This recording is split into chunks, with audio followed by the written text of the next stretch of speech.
Which way round it goes, I haven't a clue. Read the book. In January 1948, two young airmen, Jack Hemmings and Stuart King, set off on an epic flight to Africa. Here we go, life jackets. That was Marseille.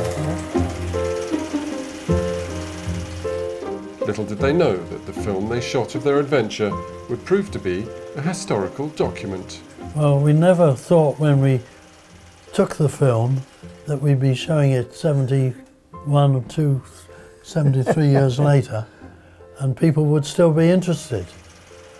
Nor did they know that their expedition, the first flight of the Mission Aviation Fellowship, would sow the seeds of a large international organisation. MAF today is a wonderful global organisation. You know, I'm amazed to see what God has done. It's beyond belief, humanly speaking.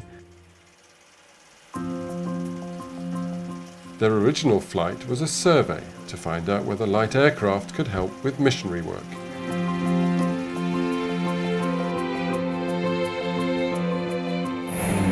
More than 70 years later, MAF works in 26 countries and carries 160,000 people a year, helping with medical emergencies, disaster relief, as well as spreading the gospel. It all started during the Second World War with a small article in a Christian magazine. You never saw this, Jack, but this is a letter we found from my mum in 1945, September. I first heard about MAF while I was still in the Air Force, and at that stage, it was 1945, we were up in northern Germany, and I was sent a cutting by my mother, actually, of someone who had written an article about the idea of using planes for peace instead of for war, for bringing life and hope instead of death and destruction. So that was this article, this Christian Airways service. Right. My connection came when I was out in India, and an airman on the station came up to me one day and said, "You might be interested in this." And it was a copy of the Mildmay magazine, and they had just a little paragraph at the bottom saying that a chap called Murray Kendon was talking about launching some sort of a Christian air arm, as it were, and that was all it said. So when I got back to the UK, I went along to MAF and said, "Tell me all about it." Murray Kendon was the person who had come up with this idea. First of all, he was a New Zealand pilot flying with Coastal Command in the RAF during the war.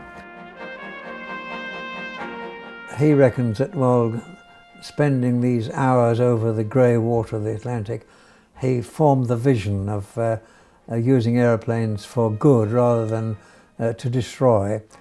And he saw the opportunity, if small planes could be used to reach into distant, remote, inaccessible places, that this could be a blessing to thousands upon thousands. Today, the idea of using light aircraft to reach people in remote places is central to the ethos of MAF. But in 1947, it was an untested idea. Nobody knew if it was feasible or if there was a genuine need for a flying mission. There was only one way to find out. And so we decided we needed to actually go out to Africa, see for ourselves. And the only way for that to really be practical and effective was to take a plane ourselves and to fly into some of these areas, see what the needs and problems were, and then decide and be able to compare how the use of the plane might affect the outreach of these people into remote and difficult areas.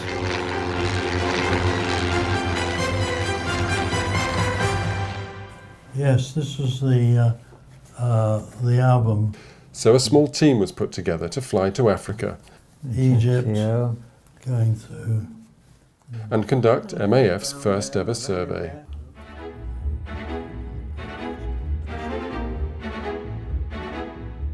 I I do so remember that. Eritrea, where we had that forced landing, Yeah. and then finally Nairobi. 3 of us were going to go. Jack Hemmings was an ex-Air Force squadron leader. He was going to be our chief pilot. Stuart, of course, was the engineer, and he had also acquired a pilot's license, so he did a bit of the flying as well. Tom Banham was an ex-Navy air navigator. He was going to go and make sure we found the places we needed to. That's Well, there's right. a picture of Tom There's in the Tom office. in the yeah. office. There was so much baggage and stuff to take out that Tom Banham went out by boat and did all the planning out there. So when Stuart and I arrived, he'd got the whole of the tour mapped out. The idea of flying a small plane all the way to Africa may sound daunting, but to pilots who'd only recently been at war, it was nothing to worry about. During the war, you just did what you had to do. You didn't ask questions. I think I felt that here's a decent, chunky task to get your teeth into. Yeah. And, I think we were crazy. Totally crazy. The first flight of MAF very nearly didn't happen at all. The day came for us to leave, 13th of January 1948, and we were at Croydon with the plane ready to go. On the very morning of leaving Croydon, I remember being very flustered because the weather was bad. It was pouring with rain, absolutely drenching, and a 60-mile-an-hour gale was blowing. Looking at it from today's point of view, I wouldn't have gone, but we'd got a party there to see us off, and other people were expecting us, so we went. Ahead of them lay a journey of more than 4,000 miles through nearly a dozen countries. The planned route was to fly originally from Croydon across to Paris and press on. We planned it just by looking at the map and from the range of the aeroplane and where we could get fuel, we mapped out a route where we could arrive in Nairobi. There wasn't really a rigid time scale, we just got there in good time. France. That first day, they made it to Paris. The following morning we flew further south, down through France, southwards, all the way to Marseille.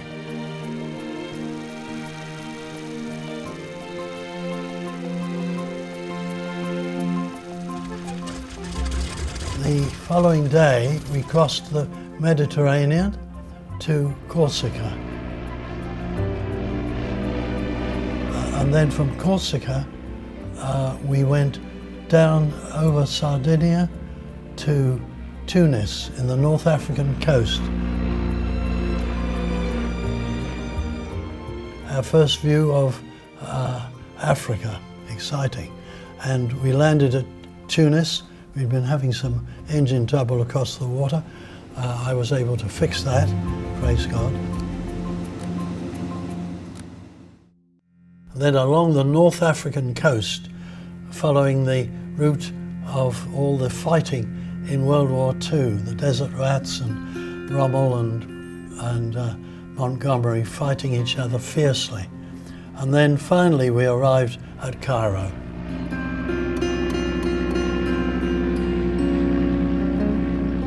We got caught at Cairo some days because of radio trouble.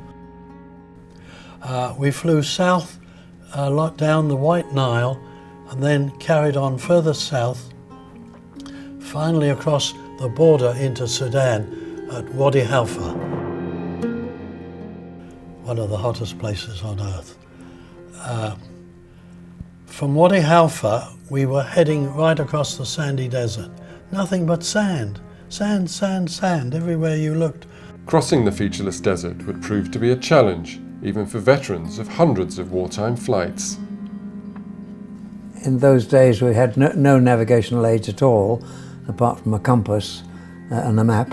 At one stage, I said to Jack, "What use are our maps? They don't show us anything. We might as well have just a sheet of sandpaper." One day as they left Egypt, heading for the Sudan, the featureless terrain left them hopelessly lost. Relief data incomplete, and so we said, well, we don't know where we are, we'd better get some help. So I tapped out an SOS, you see. You tap it out and you listen on the earphones for an instant response. Absolutely nothing. We fortunately were able to finally spot a thin little line of railway that Lord Kitchener had built when he was going to relieve the siege of Khartoum. So we finally came into Khartoum and landed there. One of the mission leaders we met was Howard Borlase, who was the director of the Sudan Interior Mission in the Sudan itself, and he was telling us of the tremendous needs. We got the maps out and asked him to show us what the needs were. And this was our first contact with real on-the-field missionaries. And so we stayed there for quite a while in Khartoum and learnt a lot from him and what he saw were the needs. The area he was interested was in the south, which is a vast swamp, the largest swamp in the world. And there was an area there about half the size of the whole of UK in which his missionaries worked, and they were tremendously cut off. You could reach them with 3 hard days of travel, very hard days.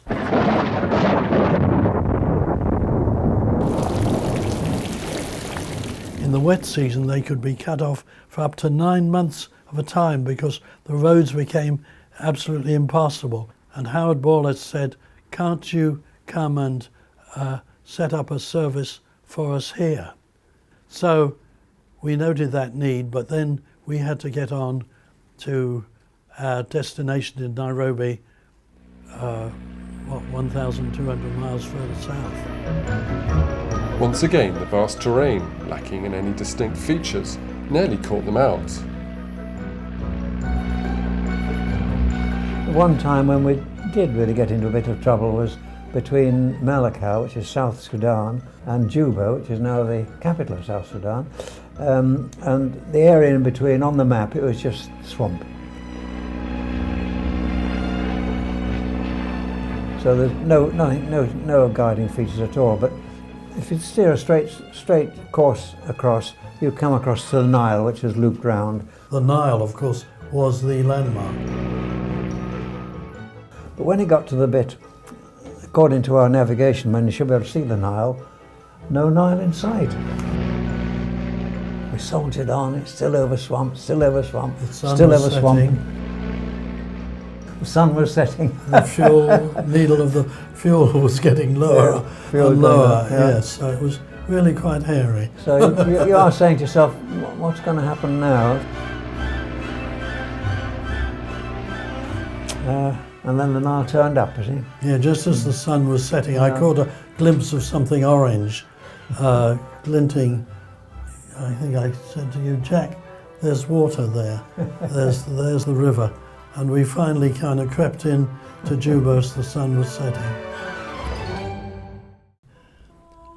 The next day we headed across, leaving Sudan and heading across Uganda.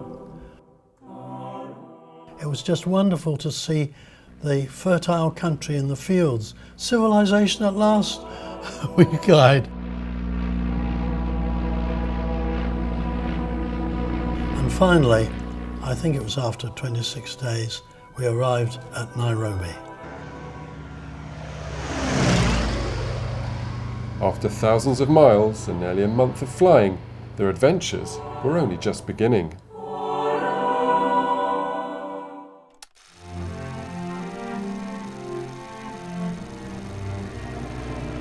From their base in Nairobi, Jack and Stuart began a series of flights and journeys that would take them around Central Africa in 3 great loops, taking in the Belgian Congo, isolated parts of Kenya and French Equatorial Africa, and finally Rwanda, Burundi and Tanganyika.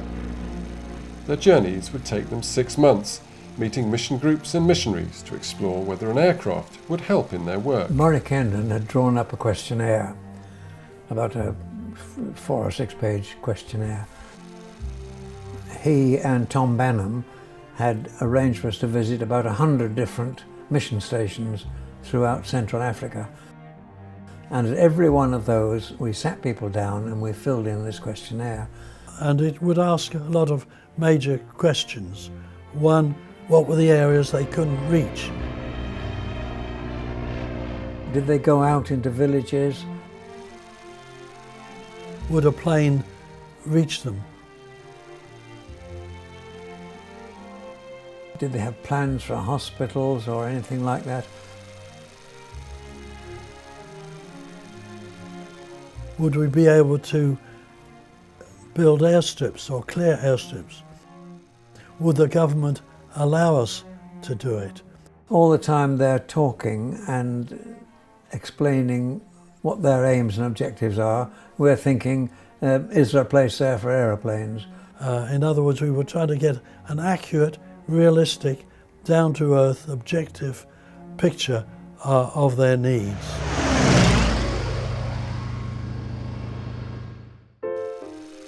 As well as spending time with missionaries and their families, Jack and Stuart were able to meet local people too. Everywhere we landed, of course, was somewhere new to us, and a lot of the places hadn't seen aeroplanes for months, if not years. The Africans, of course, who maybe a lot of them would never have seen an aeroplane even in the air, to suddenly have an aeroplane standing beside their village, total bewilderment.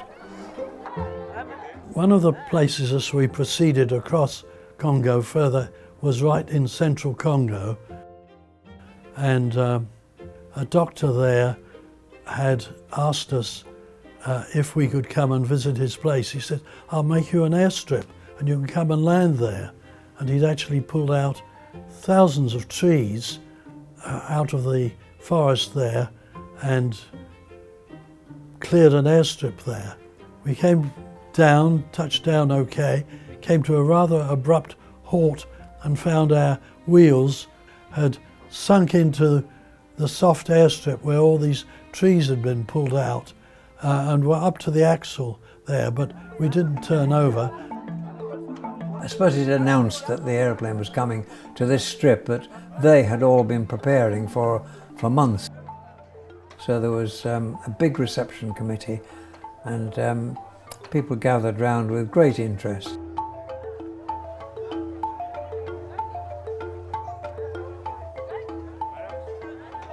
And one chief came along, and he was a smile. He was actually a Christian. I think he was the only Christian chief there. He was smiling away, and I noticed some of his teeth were missing in the front.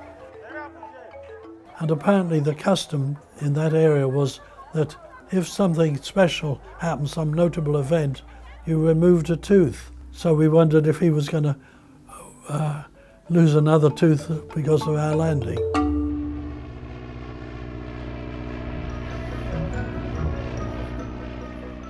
One of the other purposes of the survey was to establish whether there would be suitable places to land a plane.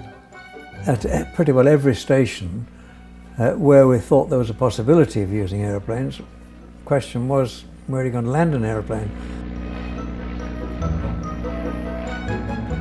And of course Africa is big and lots of empty spaces, and it wasn't difficult in many cases. It wasn't difficult to find a bit of flat ground, but occasionally you came across areas where the grass was above your head height.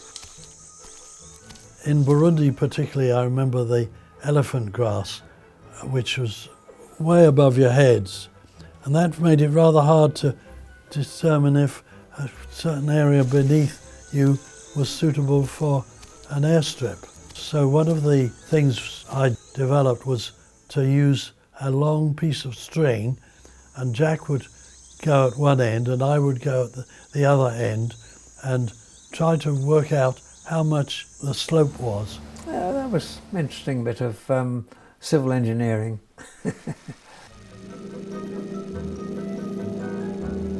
In some locations it was impossible to land their plane without further investigation, so Jack and Stuart had to take to the road. The challenges of travel were quite varied.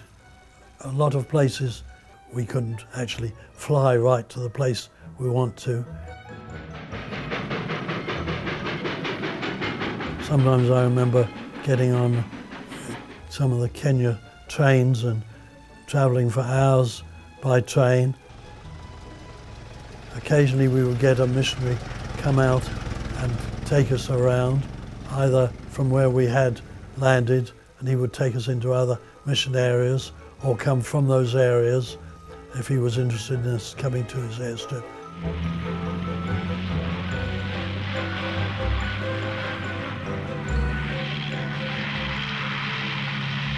And of course you saw all forms of travel. Getting stuck in the mud, of sliding, slithering all over the place.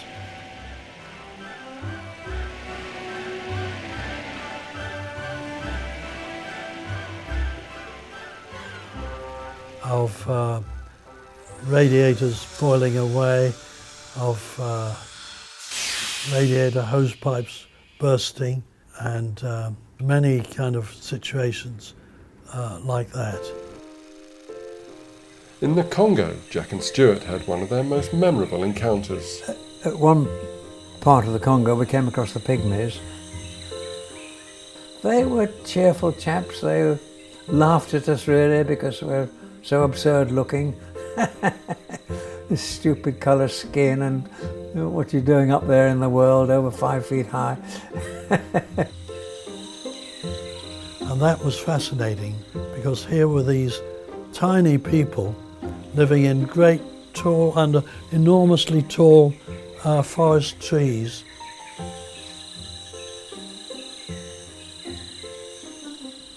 And the contrast was amazing. We looked into their huts and sort of chatted to them, you know how you can chat in a way without understanding a single word. They were showing us their bows and arrows. They actually would tackle shooting an elephant with arrows, and they would actually bring an elephant down.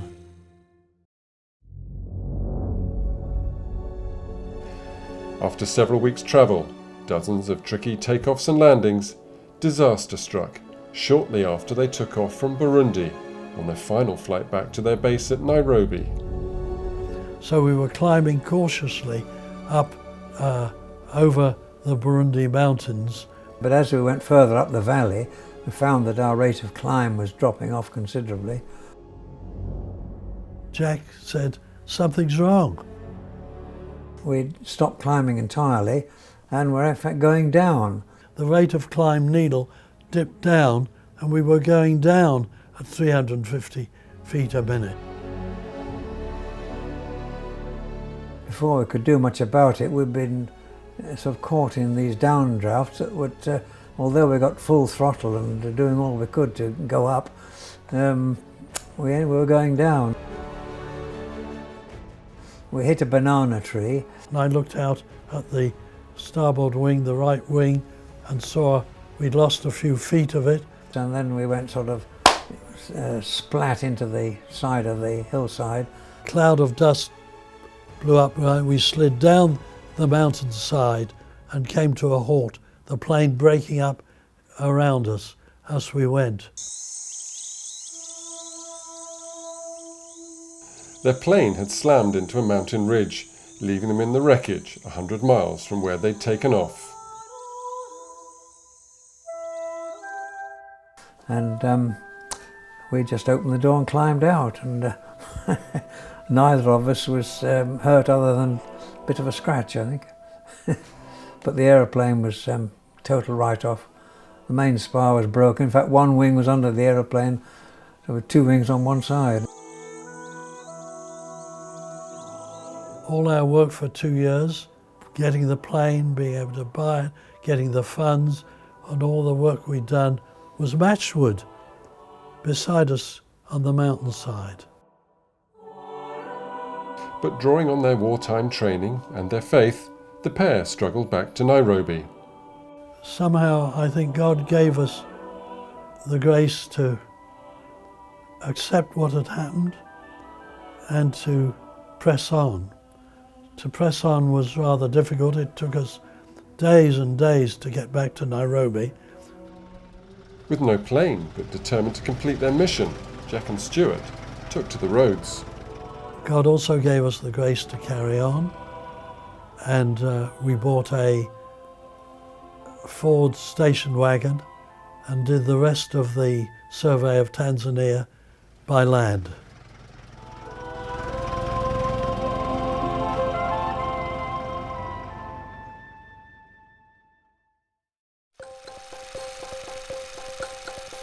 After completing their African survey by road, Jack and Stuart returned to England to submit their findings. And at first, it didn't look like there was a future for mission aviation. We went back to UK. Our council was rather doubtful about us going back again. The insurers were also made quite a fuss about giving us any recompense for the plane. They also had to convince the Mildmay Foundation, who provided the funds not only for the crashed Gemini, but for the survey too. I understand that our report was received somewhat coolly at Mildmay, where they're expecting to make a lot of it, and we had said, well, quite a lot of places in Africa, they've got things pretty well organised. At that time, many of the missions they'd visited had well-organised transport and didn't see the need for aeroplanes to help their work. And they've got their roads and their rivers, and they've built their hospitals and schools and churches, and people can get around all right. But we did highlight the needs of the Sudan. Their survey had established that the vast marshes of the south would make planes an invaluable aid. And that's what we proposed to the council. They weren't at all keen on that. I remember at a council meeting, Jack and I all sitting round with these venerable council members, most of them white-haired or grey-haired, and them saying, well, if we let you go there, you'll just come back again with your tail between your legs. It's not going to work, is it?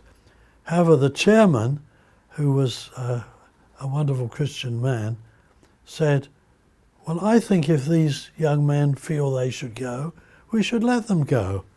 And strangely enough, no one argued after that, and they let us go. When the insurance company paid out for their crashed Gemini, MAF were able to buy a new, larger aircraft suited to the needs of the country. We had to buy a rather old-fashioned plane, de Havilland Rapide, a twin-engine, 10-seater aircraft.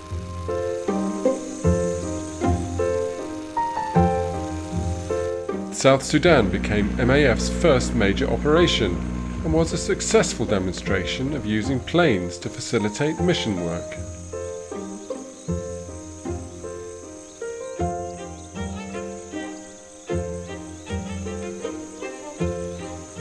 We were able to open up the whole of the south and enable missionaries to get into areas they couldn't otherwise do, access or stay safely.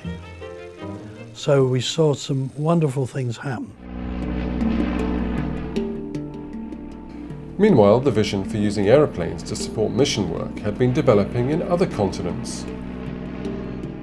In Latin America, Africa, Asia, missionaries labored without supply lines and without any regular contact with the outside world. In South America, planes were helping to reach deep into the Amazon jungle. Whole groups of primitive people have been discovered who without the airplane would never have been found. But South America was to be the location of a bloody tragedy that shocked the world of missionary aviation. In 1956, I was in Khartoum and we first got news of the death of Nate Saint, one of our early pilots. Nate Saint flew with MAF America. He and 4 colleagues were working in South America to contact remote tribes. My grandfather, Nate Saint, was a missionary pilot with MAF in the jungles of Ecuador, serving the missionaries who were working out in the Amazon. Along with his wife and young children, Nate was working to support missionaries. His role was to provide them with supplies and medicine, whatever they needed so that they could reach the tribes that they were working with. In September 1955, Nate took off for a series of flights over the Ecuadorian jungle, trying to locate the hidden villages of an uncontacted tribe with a fearsome reputation. He was hoping to use his plane to drop gifts. One of the reasons why he's been important to MEF worldwide is that back in the 1950s, he worked with 4 other missionaries from other organizations to reach a tribe of people in the Ecuadorian jungle.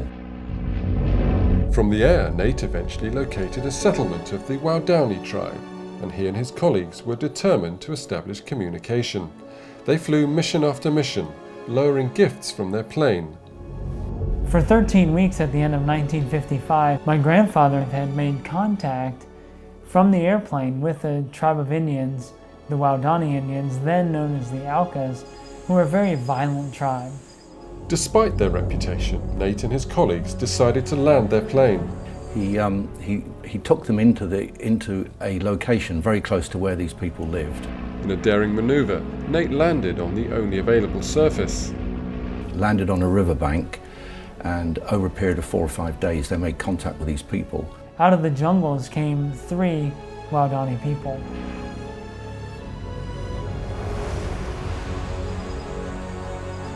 They had a friendly contact there on the beach, and my grandfather, along with his friends, knew that God was going to write a story that included them sharing the gospel with these Indians. On January 8th, 1956, out of the jungles came the Waodani tribe, not for a friendly contact. In fact, they speared my grandfather and his 4 friends to death.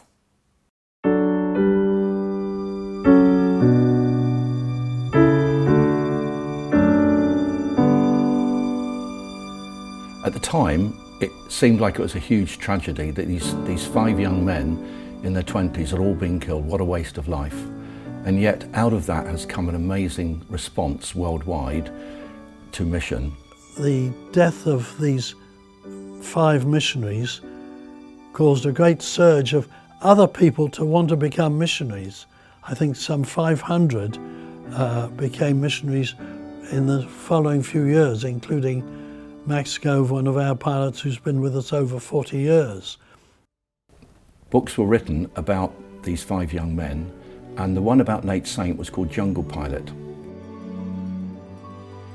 I got hold of that book when I was 14, and through that God really spoke to me and showed me that this was something that I could do, that I could be a missionary pilot with MAF.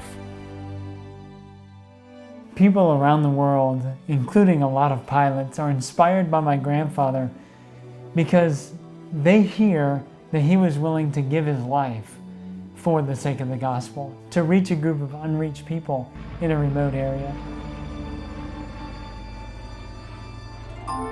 One of the interesting facts is that more than 50% of all the pilots who've ever joined MEF have come in because of Nate Saint's story in Jungle Pilot. And through his death, he inspired many, many other people to come into this kind of work. The legacy of my grandfather, along with Jim, Roger, Ed, and Pete, is simply about obedience.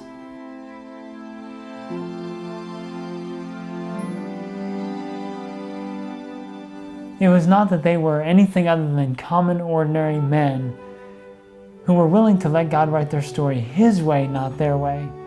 They were simply obedient to follow the story that He was writing for them.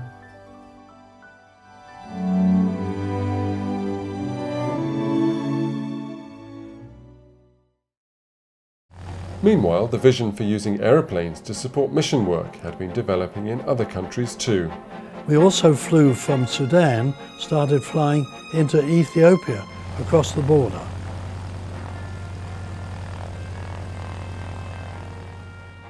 After Ethiopia, We opened up work in East Africa, Kenya, Tanzania, and then later in 1965 I did a survey of Chad at the request of missionaries there.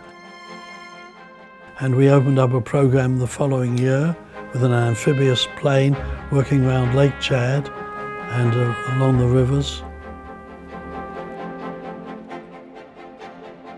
As their reach expanded, they added new facilities, with hangars being built to protect the aircraft from African weather. Throughout the 70s and 80s, our main focus was in Africa. It broadened out after that much wider indeed.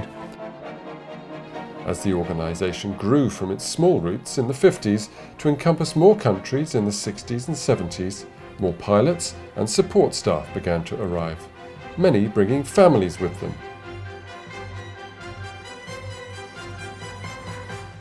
One of those pilots was Max Gove, who witnessed the growth that the 70s and 80s brought to MAF.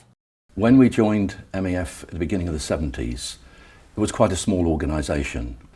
And I suppose the interesting thing for us was that we knew all the families in our part of MAF.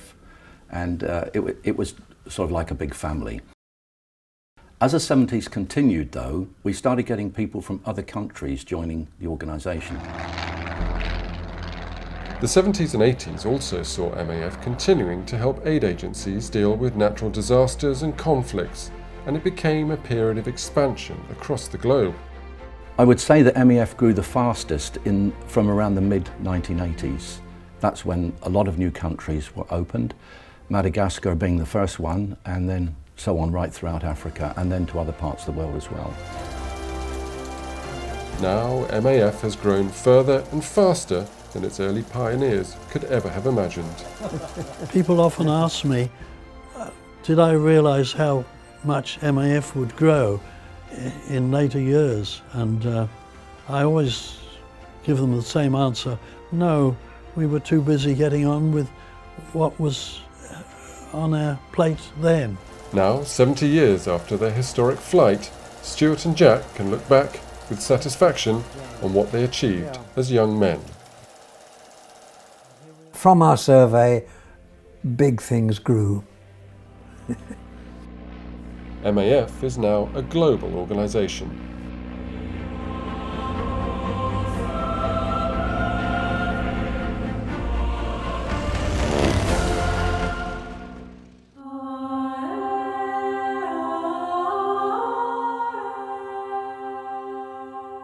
"70 years after it was founded, MAF remains driven by the same passion that inspired its early pioneers. Our motivation is to show the love of God in action and in practical ways. We work in places where there is long-term need. Today, MAF operate in over 26 developing countries, from Africa to South America and into Asia and the Pacific. We really work in partnership with other organisations. We're the way to get them there, and many of the people we fly are household names: Tear Fund, World Vision, Save the Children, and so many people that people would have heard of in this country. But we also fly a lot of organisations that are specific to the country we live and operate in, and smaller organisations that are there to help and to bring vital services to the people there. In remote terrain, a short flight can replace days of travel by jeep, saving vital time for MAF staff and partners. Ground trip would be very hard and very long for them, so we do fly for them, so it enables them to have a short visits, field trips, and see different people around there and take care of their job. MAF planes mean that groups such as Reaching the Light can make the most of their time on the ground. So flying them makes them, to spend more time with the kids and train the parents and see the parents. So flying for them is an advantage.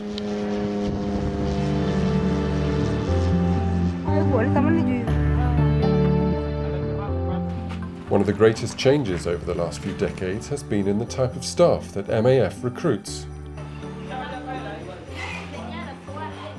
Maybe in the 1950s, if we look at the photographs, we're often flying the white missionary into the African jungle, and now we are flying national groups, we're flying Africans to help Africans. So some of the people that we fly, the doctors, the nurses, the pastors, evangelists, some of the people have changed. But the thing that I notice is they have a real heart for people, and they want to see lives change, they want to make a difference, and that's very much a common theme. That's just as true for ground staff as pilots. MAF is involved in flying, but I would say we don't just fly. We fly for a purpose, we fly for life.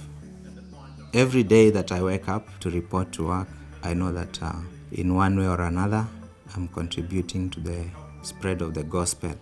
I may not be a preacher, but I think being able to facilitate a pastor to his remote church. I may not be a doctor, but knowing that I'm able to facilitate a doctor in a remote clinic to be able to receive equipment and medicine, I'm contributing in one way or another to their well-being. MAF can look back on long relationships with countries such as South Sudan, Kenya and Papua New Guinea. MAF has operated in Papua New Guinea since 1951, and it's another example of a place that we continue to be really very much needed. We'll transport building supplies, for example, for rural health centres, for rural schools, take missionaries into various communities where access is just very, very restricted. We've got a number of rural hospitals that we help support, so we'll bring Medivac patients in and then fly the patients home after they're recovered. So from a nation's point of view, MAF has probably impacted Papua New Guinea as a nation more than any other programme. I think in the early days of MAF, many believed that one day we wouldn't be needed in the developing world. Infrastructure would be built and isolation and inaccessibility would cease to be a problem. But today we live not only in a world without development, but in a broken world. In many parts of the world, the needs are even greater than when MAF started. And how much is the love of God needed in these places in word and deed? And so we will continue flying for life.